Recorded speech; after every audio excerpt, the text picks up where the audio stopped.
మోదీ సర్కార్ చేపట్టిన కొత్త సీఈసీ నియామక ప్రక్రియ రాజ్యాంగ విరుద్ధంగా ఉందన్నారు ఎల్ఓపీ రాహుల్ గాంధీ. అర్ధరాత్రి కొత్త సీఈసీని ప్రకటించడం ప్రజాస్వామ్యానికి అవమానమన్నారు.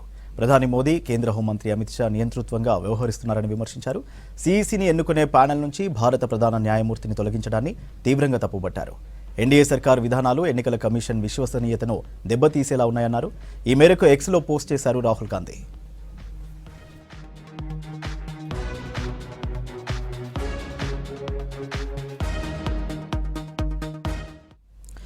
సీఈసీగా రాజీవ్ కుమార్ పదవీకాలం ముగియడంతో కొత్త సీఈసీగా జ్ఞానేష్ కుమార్ను నియమించింది కేంద్రం. దీనిపై నిన్న ప్రధాని మోదీ నేతృత్వంలో కేంద్ర మంత్రి అమిత్ షా, ఎల్ఓపీ రాహుల్ గాంధీ భేటీ అయ్యారు. సుప్రీంకోర్టులో కేసు విచారణ ఉండడంతో నియామకం వాయిదా వేయాలని కోరారు. ఈ మేరకు తన అసమ్మతిని నోట్ రూపంలో సమర్పించారు.